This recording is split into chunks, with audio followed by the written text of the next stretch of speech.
शून्यकाल पुणी पुराणा प्रसंग उठाई बीजेपी वरिष्ठ विधायक जयनारायण मिश्र ममिता मेहर प्रसंग कथा कहतु नवदास प्रसंग कथा कहतु ए सब प्रसंग उठाई सीधासलख दाबी करी सरकार आगे दाबी कर सीबीआई तदंत करा जाऊ। तेबे अधिक आलोचना करबा आम सहित अच्छा बीजेपी वरिष्ठ विधायक जयनारायण मिश्र।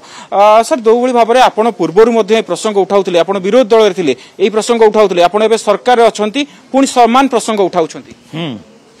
मु प्रसंग छाड़ी नहीं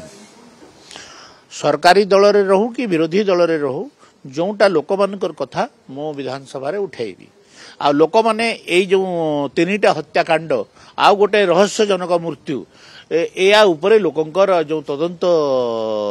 तदंतकारी संस्था थिला से समय ता उपरे लोकंकर विश्वास नहीं। गोटे मंत्री को गोटे सामान्य कनेस्टेबल टे मारिदेव ए कथा हमको विश्वास लागू नहीं। मु जानी मु घटना विषय अनेक किसी कहि पारिबी कौटू हायर करी अणा जाइथिला जे शूटर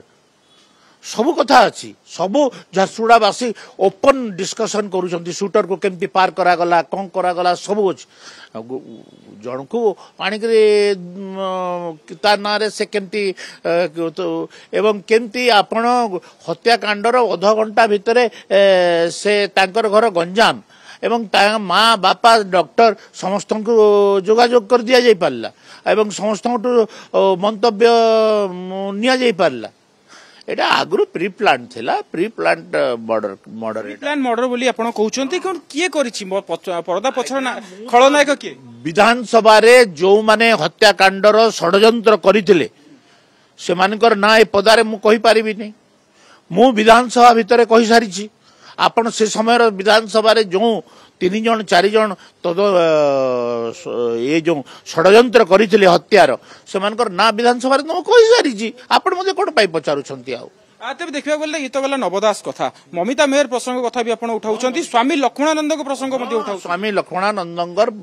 हत्याकांडर भी संदेह अछि ममता मेहर भी संदेह अच्छी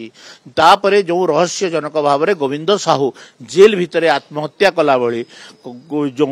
आमको सरकार कहते से जगार परिस्थिति देखले आत्महत्यार कौन सुजोग नहीं।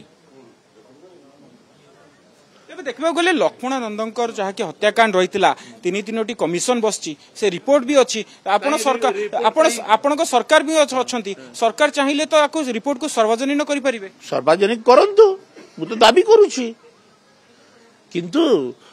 सेही कमिशन भी से समय सरकार करथिले ना एबे भी आपण सरकार अच्छी आपण सरकार चाहिए रिपोर्ट को सार्वजनिक करा जाई पारे सरकार चाहिए या सीबीआई को भी दे पारिबे से मु दाबी करी सरकार चाहिए सीबीआई को तो दे पारिबे ना सरकार चाहिए सीबीआई को दे पारिबे ताहले सरकार ए तीनटा हत्याकांडर तदंत भार सीबीआई को दियंतु। किंतु एठी मध्ये गोटे प्रश्न उठुची राज्य सरकार बा आपणक सरकार वर्तमान अछि आपणक सरकार को अंडर रे जहा कि क्राइम ब्रांच रही पुलिस विभाग रही ता ऊपर आपणकर विश्वास नहीं सीबीआई को सीधा सड़क दिया जाउची। मु एबे स्पष्ट करिथली से समयर सरकार बीजेडी लीड गवर्नमेंट नवीन पटनायक लीड गवर्नमेंट ए घटनार तदंत करिथला तो सरकारी जेते बेले गोटे दलीय आधार रे तदंत होता सरकार पुलिस को चाप पकई तदंत को बाट बड़ा करथिले सेही पई कहूची जे यार तदंत सीबीआई कर निश्चित रूपे तीनोटी तदंत एवं गोटे आत्महत्या जहाँकि सेतबेले बा तत्कालीन सरकार समय बारंबार प्रसंग को उत्थापन करुथिले विरोधी दल हिसाब रे एवं गृह मध्य कथा कहतु गृह बाहर विरोधी दल हिसाब रे बीजेपी पक्षर उत्थापन करा जाउथिला एवं तत्कालीन विरोधी दल नेता जयनारायण मिश्र से प्रसंग उठाइथिले। एबे मध्य जदि कहिबा बीजेपी सरकार रही राज्य में बीजेपी सरकार बीजेपी वरिष्ठ विधायक जयनारायण मिश्र पुणी थे गृह में उत्थापन करिसेंती एवं निज सरकार को दाबी करिसेंती जो तीनोटी बड़ हत्याकांड रही गोटे आत्महत्या प्रसंग रही ए सबुर सीबीआई तदंत करा जाऊ एवं सरकार निकट में यह दाबी करिसेंती। भुवनेश्वर कैमरा पर्सन संजय देवाशीष मल कनक न्यूज।